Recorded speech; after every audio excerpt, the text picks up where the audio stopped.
I didn't expect the silence to scream at me like that. But when I opened the door and saw her standing there, my heart stopped. Her eyes locked with mine, and for a moment, I forgot how to breathe. My husband's twin sister, Grace, had just moved into our home. She'd just gone through a divorce, and, like anyone with a broken heart, I thought I was helping. I never imagined the storm she was bringing with her. I had no idea then that the real secret she was hiding wasn't just about her failed marriage. It was something much more personal. Something that would change everything. Before she moved in, life was predictable. Quiet, even. My husband, Sam, and I had built a life that I thought was solid. We had a cozy home in the suburbs, a little garden in the backyard, and 2 kids who kept us busy, but grounded. We ate dinner around the same table every night. We spent weekends on lazy drives or working on home projects, the kind of life you don't expect to be shaken up, the kind of life that felt like it was supposed to last forever. Sam had always been close with his twin sister, Grace. They were inseparable as kids, and I'd always admired their bond. She was a free spirit, unpredictable, passionate, always searching for something. I, on the other hand, was the steady one. Maybe that's why Sam and I worked. He was the spontaneous dreamer, and I was the realist, the one who kept the balance. When Grace came to stay with us, I didn't hesitate to offer her the guest room. She'd always been a bit of a wanderer, so when her marriage crumbled, I thought she'd find solace here with family. I never imagined she would bring chaos. I remember the first night she arrived. I made spaghetti, one of those simple meals I always knew would make everyone feel at home. Sam was in his study, working, and I could hear Grace's voice on the phone in the living room, laughing too loudly for someone going through a divorce. When she hung up, she joined us at the table, but there was something off in her energy.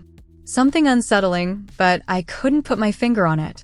Over the next few weeks, I noticed the way Grace would slip into Sam's office without knocking. She'd always been more open with him than with anyone else, but there was something new in their conversations. Something too intimate, too familiar. She would laugh at his jokes a little too long, touch his arm a little too often. At first, I chalked it up to the comfort of family.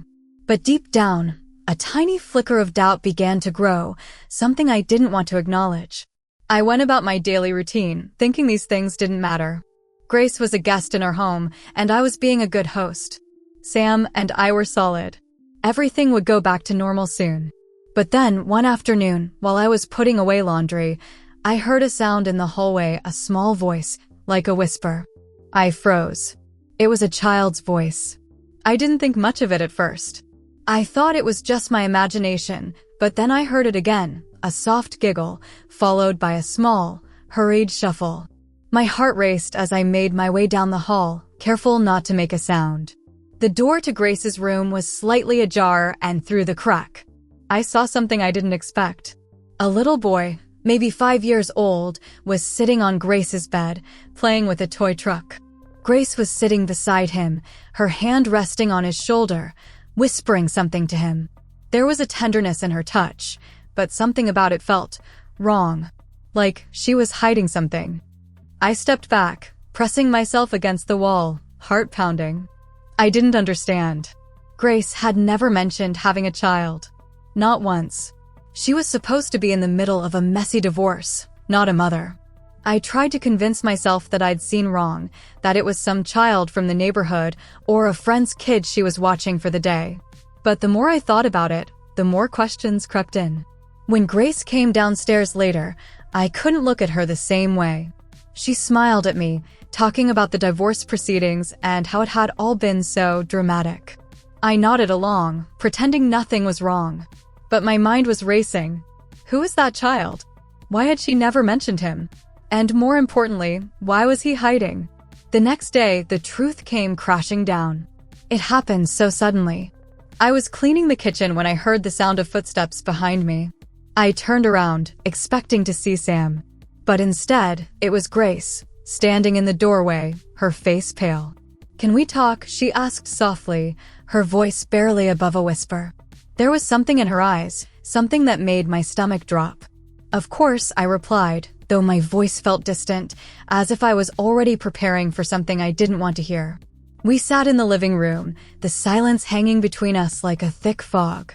She hesitated for a moment before speaking again, her words coming out in a rush. I didn't mean for you to find out this way, she said, her hands trembling.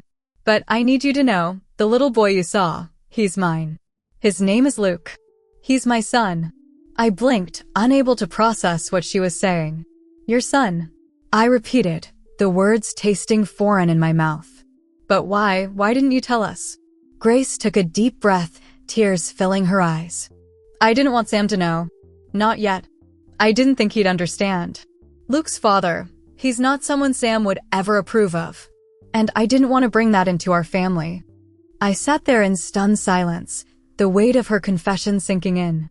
I had always known Grace had her secrets, but this was something entirely different. She had kept her child hidden from all of us, from her own brother. The betrayal felt like a punch to the gut. She continued, her voice breaking. I didn't know how to tell him. I didn't want to ruin everything. So I kept him hidden, just for a little while. I'm sorry. I didn't know how to respond. I had so many questions, but they all felt irrelevant in that moment. The only thing that mattered was Luke, the little boy who was living in fear, hidden away in a family that didn't know he existed. After Grace's confession, the room felt unbearably small. I could hear the ticking of the clock in the background, a sound that seemed to get louder with each passing second. Grace sat across from me, her hands clenched tightly in her lap. The weight of her secret, the years of deceit, hung in the air like smoke, making it hard to breathe. Why now? I asked, my voice barely above a whisper. Why tell me now? She looked away, her eyes tracing the worn fabric of the couch. I couldn't keep it from you any longer, she said, her voice shaky. I thought I could protect him, keep him hidden until things were better. But it's not right. He deserves more. He deserves the truth. I nodded slowly, trying to process the torrent of emotions swirling inside me. Betrayal, confusion, anger, and something else, something deeper, more instinctual, a protective urge for the child she had hidden away. I thought of Sam, my husband, the man I had shared everything with. How could he not know about Luke? How had Grace kept this secret for so long? And more importantly, how could I sit idly by while all this unfolded around me? I'm going to tell Sam, I said, the words coming out before I could stop them. Grace looked up sharply, her eyes wide with panic. No, please, not yet. Not until I'm ready. But how could I hold this in? How could I not tell Sam, the man who deserved to know that his sister had been living a double life in their own home? I can't just keep this from him, Grace. He has a right to know. My voice was firm, but my heart ached. The situation was a mess. There was no easy way out. But I couldn't stand by and watch his secrets continued to ruin lives. Grace leaned forward, her hands trembling. Please don't tell him. Not yet. I'll talk to him, but I need time. I need to figure out how to tell him about Luke. I don't want him to hate me. I don't want him to hate the child. Her words cut through me. I had never seen Grace so vulnerable, so raw. But at the same time, I couldn't ignore the fact that she had hidden this from us for years. The guilt she was feeling now couldn't erase the years of lies, of keeping a child in the shadows. I need to protect him, she continued, her voice barely above a whisper. I don't want Sam to think less of me, or of Luke. I looked at her, the weight of her plea hanging in the air. I understood her fear, but at the same time, my loyalty to Sam, to the man I had married and shared my life with, couldn't be ignored. I had to do what was right. I'll give you a few days, I said, my voice low. But after that, we need to tell Sam. He deserves to know. Grace nodded, tears welling up in her eyes. Thank you, she whispered. I promise I'll tell him. That night, as I lay in bed, I couldn't sleep. I kept thinking about Luke, about the life he had been forced to live in secret. I wondered what kind of impact this would have on him, on all of us. How would Sam react when he found out? How could he ever forgive his sister for keeping something so important from him? And what about me? What was my role in all of this? I had always prided myself on being a protector, someone who held the family together. But now, in the face of Grace's secret, I felt torn. Torn between what was right and what was easy. torn between loyalty to my husband and the undeniable need to protect a child who had been kept in the shadows. I knew I had to do something. Grace might be my sister-in-law, but Luke was innocent in all of this. I couldn't let him suffer for the mistakes of the adults around him. The next day, I went to Grace's room. I didn't knock, I just opened the door. She was sitting on the edge of the bed, staring at the wall. When she saw me, she wiped her eyes quickly, trying to hide her tears.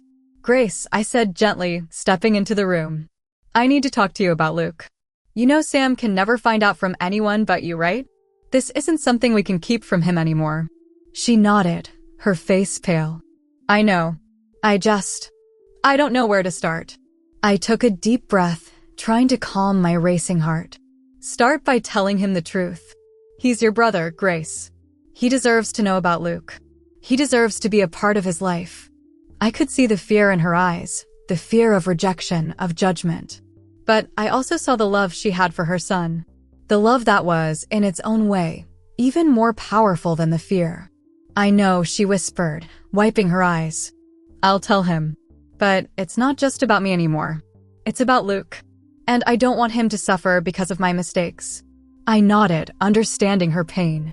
"We'll make sure he's okay. He won't have to face this alone." That evening, I went to bed early, trying to clear my mind. I could still hear the sounds of Grace moving around in her room, the occasional laughter from Luke. He was just a little boy, and yet his entire world had been built on a lie. I didn't know what the future would hold. But I knew one thing for sure: I wasn't going to let Grace's secret tear apart the family we had built. The days passed, and I could feel the weight of Grace's secret pressing down on all of us. It was like a ticking clock, and no matter how much we tried to ignore it, it was getting louder. I watched Grace struggle with how to tell Sam. Every time she saw him, her face would pale, and her hands would tremble. I could see that the pressure was eating away at her, and I knew that the longer we waited, the harder it would be for both of them. I couldn't sit by and let this continue. The truth needed to come out, and it needed to come out soon. I kept thinking about Luke, the little boy who deserved to know love and acceptance from both of his parents. How much longer would we let him live in fear? One evening, after dinner, Grace came to me with a look on her face that I knew too well, one that told me she couldn't keep the secret anymore. She had made up her mind. "I'm going to tell Sam tomorrow," she said, her voice barely above a whisper. "I can't keep doing this." I nodded, relieved but also terrified.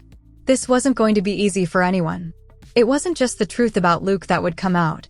It was everything: the lies, the betrayals, the choices that had led us to this moment. When Sam came home the next day, Grace asked him to sit down. My heart pounded in my chest as I stood in the kitchen, pretending to be busy but really just listening, bracing myself for the storm that was about to hit. Sam's voice was calm, but I could hear the tension in it. Grace, however, was visibly shaking, her hands wringing together. "I need to tell you something," she started, her voice breaking. "Something I should have told you a long time ago." Sam looked at her, confused. "What is it? What's going on?" I could feel the tension in the air, the weight of years of secrets hanging between them. "I have a son," Grace said, the words rushing out. "His name is Luke. He's 5 years old." Sam froze, his eyes wide with disbelief. "What? Grace, what do you mean you have a son?" The shock in his voice was enough to make my chest tighten. I could see the betrayal on his face, the confusion, the hurt. It was all there, in the way his jaw clenched and his hands curled into fists. "I didn't want to tell you this way," Grace continued, her voice shaking. "I didn't know how to, but I can't keep hiding him. Luke's been living with me for the past 5 years, and I've kept him hidden from you, from everyone." Sam stood up abruptly, his chair scraping against the floor. "You've been hiding a child from me? My own sister has been keeping a child from me for 5 years, and you didn't think I should know? Why?" Grace's eyes filled with tears, and she stood, taking a step toward him. "It wasn't like that, Sam. It wasn't about keeping him from you. I was scared. I didn't think you'd understand. Luke's father is someone you'd never approve of, and I didn't want to bring that into our lives." I could see the anger and hurt in Sam's eyes. His face was red, his fists clenched at his sides. "You think I wouldn't have understood? You think I wouldn't have helped you? We're family, Grace. "I didn't want to hurt you," she said softly, her voice cracking. "I didn't want you to look at me differently. I thought if I kept him hidden, everything would just be easier. But it wasn't. It hasn't been. And now Luke needs to be a part of this family. I can't keep him in the shadows anymore." The silence between them felt suffocating. Sam took a deep breath, trying to control his emotions. I could see that he was struggling to process what he had just heard. His twin sister, the one person he had always been close to, had kept something this important from him for years.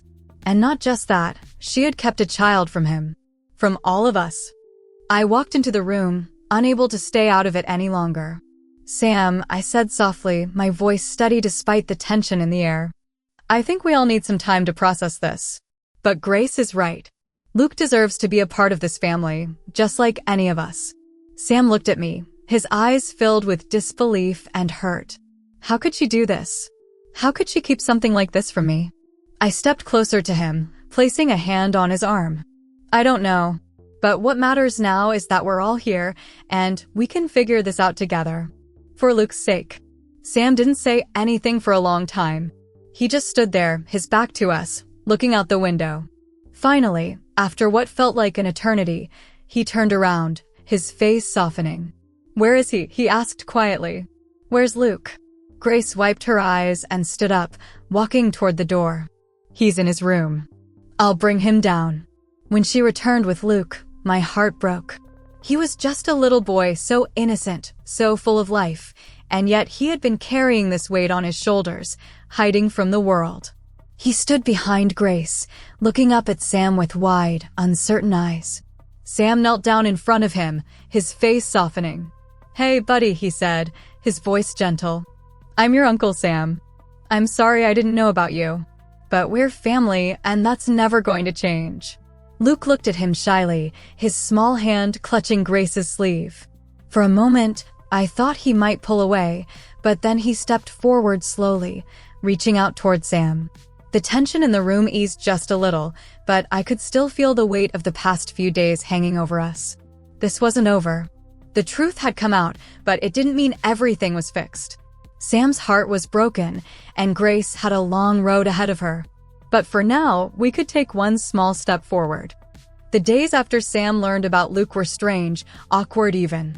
Our house, once filled with easy conversation and light laughter, now felt like a tightrope, every word carefully measured, every gesture scrutinized. Grace and I tried to carry on like things were normal, but Sam had retreated into himself. He was a man trying to piece together a puzzle that he hadn't even known existed.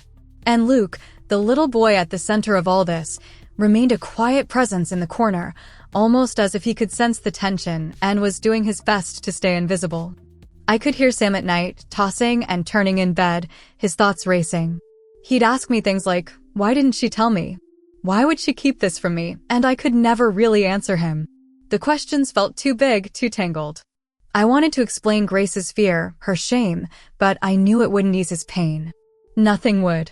One evening, a few days after the bombshell, I found Sam sitting on the front porch. He was staring out at the street, his fingers loosely wrapped around a half-drunk glass of whiskey. His posture was slumped, his eyes dull, like the weight of everything had become too much to carry. I hadn't seen him this broken in years. I sat down next to him, the soft creak of the old chair under me breaking the silence.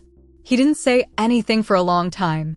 His eyes were distant, his thoughts clearly elsewhere. "You know," I said softly, my voice barely above a whisper, "Grace didn't want this to happen. She didn't want to hurt you. She thought she could protect you by keeping Luke hidden." Sam looked at me then, his face crumpling with grief.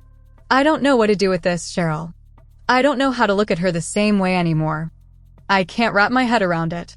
She's been lying to me, lying to all of us, for so long, and now there's a child involved. I should have known. I should have seen the signs." I placed my hand gently on his, hoping my touch would bring him some kind of comfort. "You didn't know, Sam. And neither did I. But you can't blame yourself for things that weren't your fault." He let out a long, heavy sigh. "I just feel like everything's falling apart. And now I'm supposed to just accept Luke? He's my nephew, but I don't even know him. How do I just move past this?" I could feel the sorrow in his voice, but I also knew that he loved Grace. Deep down, he had to. It was just buried beneath the pain and betrayal. "You don't have to move past it," I said softly. "But you can start from here. It's going to take time. And it won't be easy. But Luke needs you, Sam. He needs family. And Grace, she needs you too, whether she deserves your forgiveness or not." Sam was silent again, and I could feel the weight of his thoughts. His gaze drifted back out toward the street, where the sun was setting, painting the sky in hues of pink and gold. "I don't know if I can forgive her," he said finally, his voice thick with emotion. "But for Luke, I think I have to try." That night, we all sat down to dinner together, a quiet, tense meal. Grace had prepared her famous lasagna, the one Sam always loved, but it felt like we were all just going through the motions. Luke sat between Grace and Sam, his small hands folded on the table, staring at his plate. He was too young to understand the weight of the conversation, but I could see the sadness in his eyes. He was confused, lost in the storm his mother had created. After dinner, Sam stood up and walked over to where Luke was sitting. The little boy looked up at him, his large brown eyes wide and unsure. Sam crouched down in front of him, his voice gentle. "Hey, buddy," he said quietly. "I'm sorry I didn't know about you sooner. But we're family, okay? And that means I'll be here for you. I'll do my best to be the kind of uncle you need." Luke's lips curled up in a small, hesitant smile. "Okay," he whispered. For the first time in days, I felt a flicker of hope. It wasn't much, but it was a start. Sam was reaching for Luke, trying to bridge the gap between them. He wasn't ready to forgive Grace yet, not fully, but I could see the foundation being laid piece by piece, moment by moment. Over the next few weeks, things didn't magically fix themselves. Sam and Grace's relationship remained strained, and there were times when I could hear them arguing behind closed doors. But with each passing day, something shifted. Sam started spending more time with Luke. They went to the park together, played catch, and Sam taught him how to ride a bike. And with every small moment, I could see Sam softening. He was learning how to be the uncle Luke needed, and Grace, though still battling her guilt, started opening up more. She began to share her fears and her regrets, and for the first time in a long time, we started to have real conversations. I remember one evening, as we all sat in the living room together, Sam turned to Grace. "I don't know if I'll ever fully understand why you kept him from me," he said quietly. "But I'm willing to try for Luke." Grace looked at him, her eyes filled with tears. "Thank you," she whispered, her voice breaking. "I never meant to hurt you. I didn't know how to fix everything." Sam nodded, and for the first time in a long while, I saw him let go of the anger. It was a small step, but it was something. The healing had begun. I never imagined that one secret would unravel everything, that one hidden child could change the course of our lives so completely. But as much as that secret broke us, it also brought us closer together. Sometimes, the only way to heal is to face the truth, no matter how painful it may be. In the end, it wasn't about forgiveness. It was about understanding, about learning to move forward together, no matter how messy the past had been. I look at my family now, Sam, Grace, and Luke, and I know we've been through something that could have torn us apart. But we're still here. And that's what matters. What would you have done if you were in my shoes? Would you have protected the child, or would you have let the truth come out sooner? Tell me what you think in the comments, and don't forget to subscribe for more stories like mine.